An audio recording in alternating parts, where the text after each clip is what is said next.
Dear Loyola TV viewers and my dear friends, on this wonderful spiritual Lenten season, I am delighted to be here to present some of my views on discernment in common.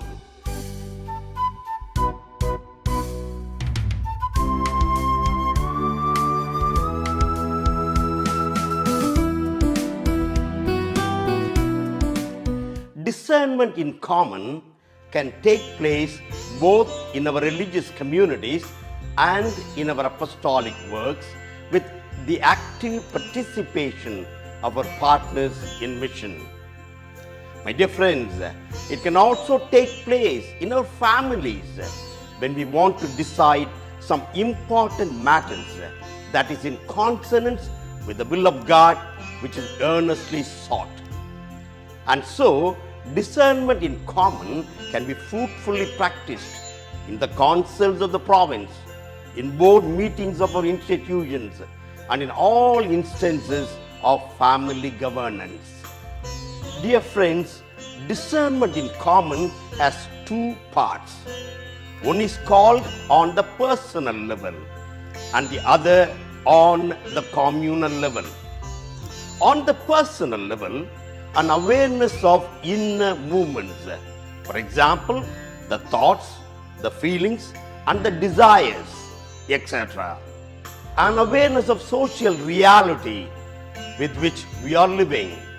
And my dear friends, it is very important, the inner freedom or the interior freedom from fears, attachments, prejudices, resentments, etc. On the communal level or on the group level, a respect for each one in the group is very important. An openness to search for the truth, not alone, but along and together with others. A non-judgmental attitude, a frankness in sharing what one thinks and feels, and listening to others with attention and empathy. In the contemporary sense, it is called spiritual conversation. My dear friends, now we are entering into an Ignatian way of discernment in common. Discernment in common is taken from the deliberation on obedience and the deliberation on poverty, which took place during the time of Ignatius and the first companions. My dear friends, there are 10 steps in discernment in common. The first step, collection of relevant data. As a remote preparation for such discernment in common, all data relevant to the matter in question should be collected and systematically presented. It may be in the form of a report, an analysis, an evaluation, etc., which is offered to the group members and studied by them beforehand.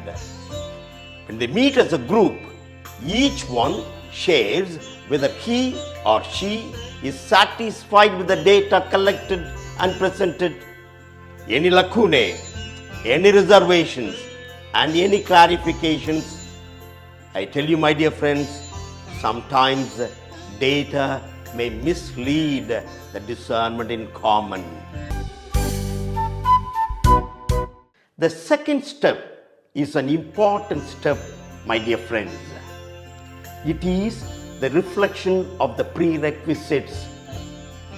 After each one reflects personally on the prerequisites for such discernment in common, each one shares how free they feel to enter into the process.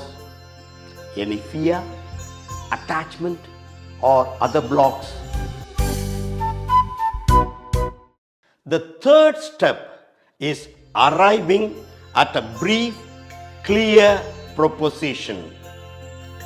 Through discussion and sharing of views, the group arrives at a proposition expressing the matter to be discerned.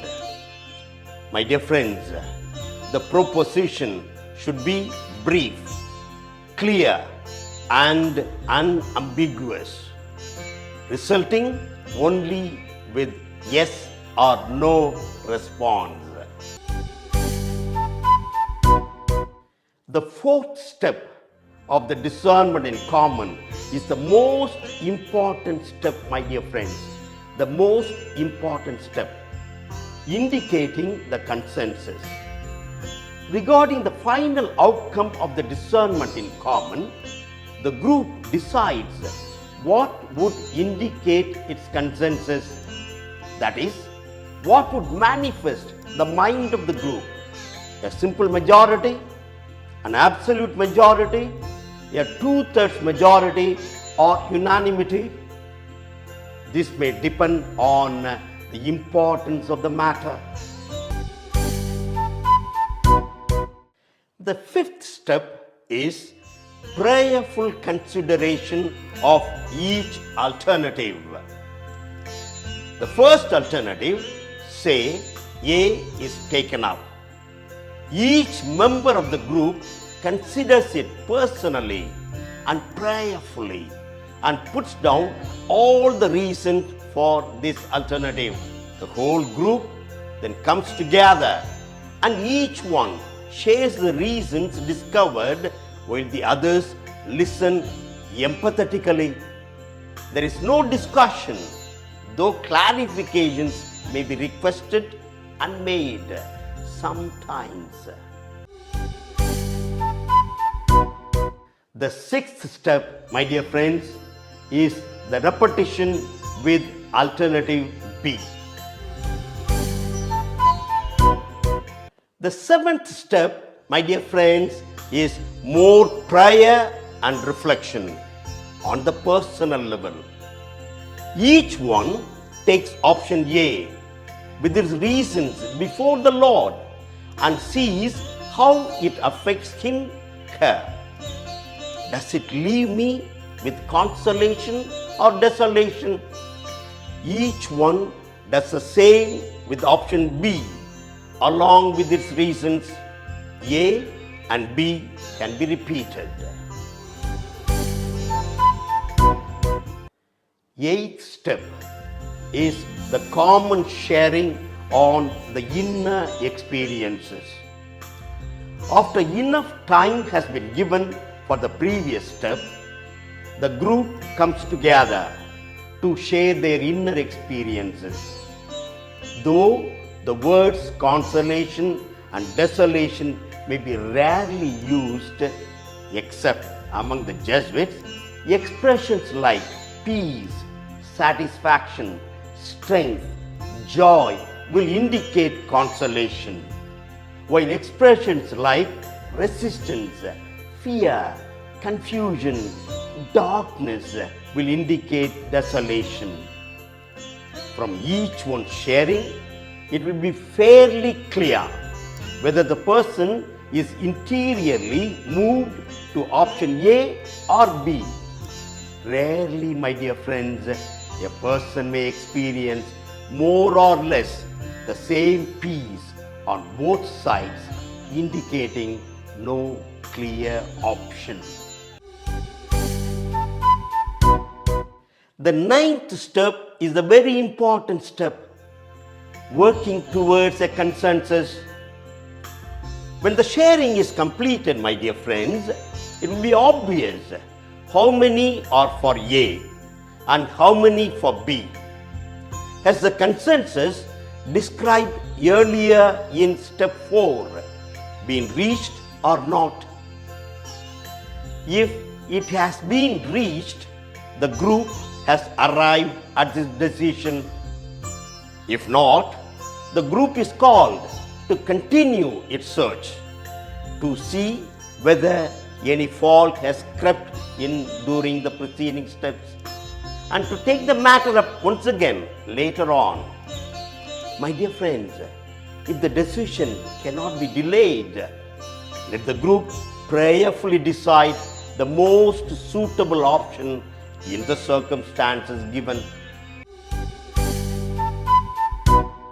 The 10th step is sharing on the whole experience of the discernment in common.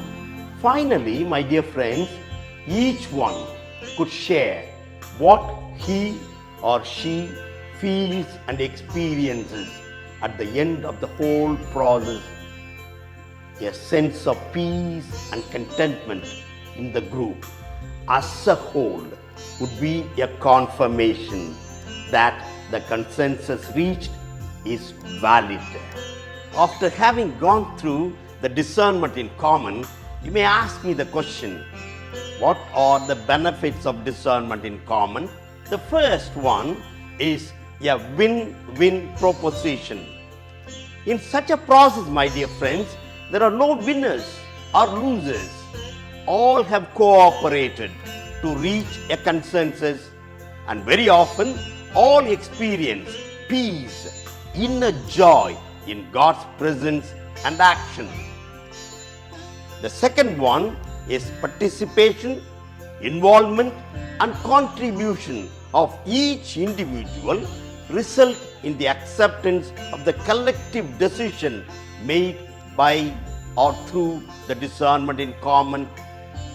And the third one, my dear friends, avoiding discussion and debating paves the way to sharing, listening and searching prayerfully for the consensus. And so, my dear friends, having listened to the discernment in common, I tell you, this is one of the specific contributions of Ignatius and his first companions to the whole church and to the whole world. Thank you very much for listening.